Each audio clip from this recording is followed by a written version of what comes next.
All right, I'm here in D.C. Maybe the greatest story never told, but we're working on returning prosperity to America, Make America Growthy at the American First Policy Institute. Anyway, here to talk about this whole story, Texas Congressman Kevin Brady and Steve Moore, the Committee to Unleash Prosperity and FreedomWorks chief economist and author of GovZilla. Gentlemen, thank you very much. Hi, Larry. It's great to have you on set. Kevin Brady, the White House is telling us there's no recession. There's no recession. We shouldn't worry. Yeah. The fact is, fact after fact shows the economy is shrinking. But there's no recession. I just want to get your quick take, and you're coming. Well, my first response is, I wish the White House had a vaccine for denial, because they have seriously been infected here, and they have on inflation, on the worker shortage, on the recession, and we have shrinking economy, shrinking paychecks, shrinking workforce. You know, most Americans feel like they're already in a recession, and my guess is we already are. But nonetheless, it's their mismanagement.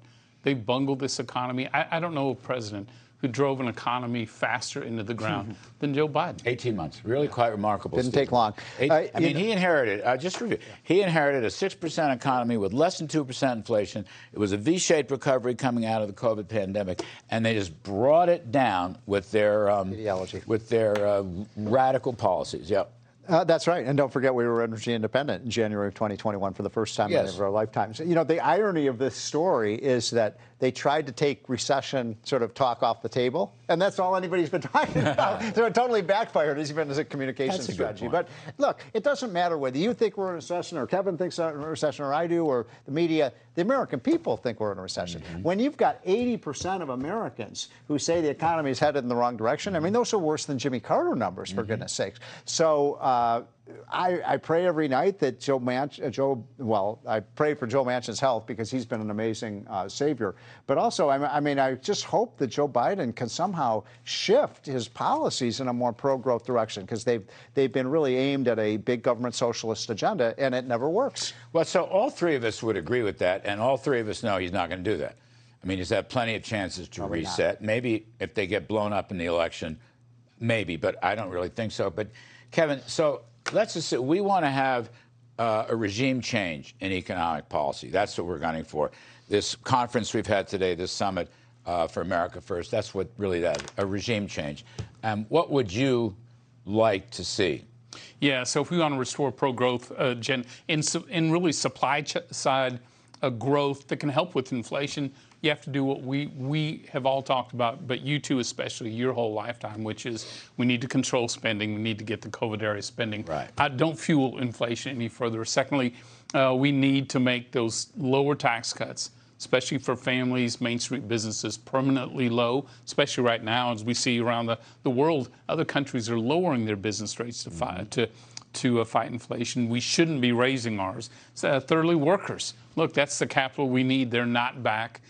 Huge worker shortage continues that way. I don't think we get the supply chain crisis fixed or inflation really under control without that human without reconnecting people to work. Obviously, energy independence is key. And then the cost of regulation.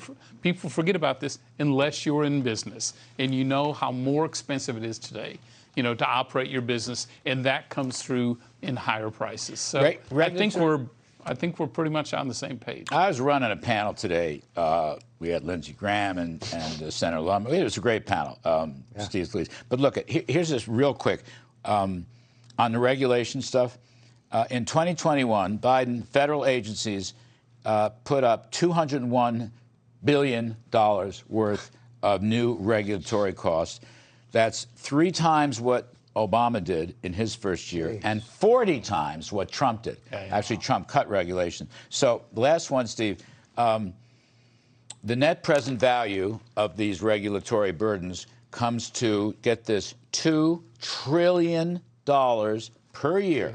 Okay, it'll take 1% of GDP right off.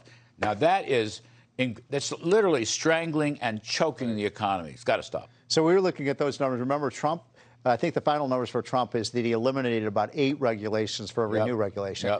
We're not sure, but we think right now it's basically about 100 new regulations for every deregulation under Biden. So he's moving this in the opposite direction where we got to be.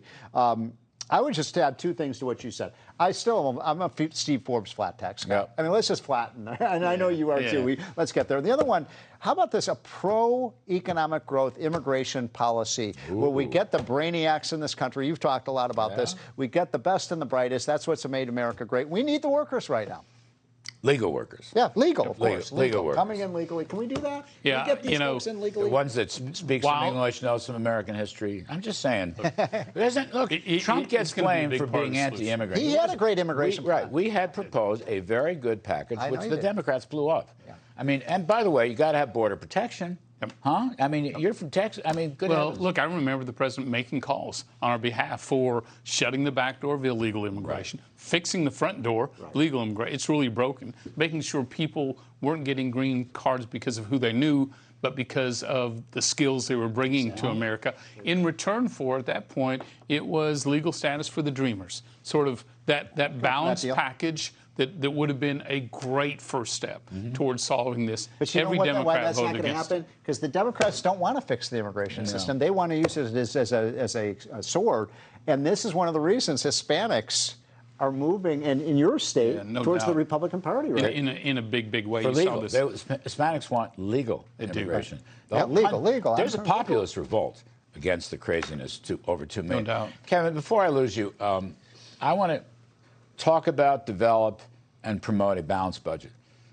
I think Republicans and conservatives, I think independents, some Democrats, very old-fashioned, would be based on low taxes and regulations and growth. But we have to go into this federal budget because debt to GDP is going to be 125% in the next few years. And that is an outrageous. I've never been a debt monger hawk until we got to this point, 125% of GDP. We have to stop the debt, and we should balance the budget. Yeah, as strong as the revenues are, because of tax reform, because of a stronger economy, that alone won't do. You've got to have that fiscal constraint. And Larry, my belief is, in the majority, one thing I'd love to see us tackle is change this whole budget process. I mean, if Washington were a manufacturing plant, we'd manufacture spending. That's what we're designed to do. So if we want to manufacture efficiency and savings, you can't use the same plant and expect different results. You really need to change, retool the way we budget. It's a corrupt process. It's ridiculous. It is a terrible process. Horrible process. It goes back to 1974, by the way. Time to a change. lousy bill. It doesn't help when they pass this $200 billion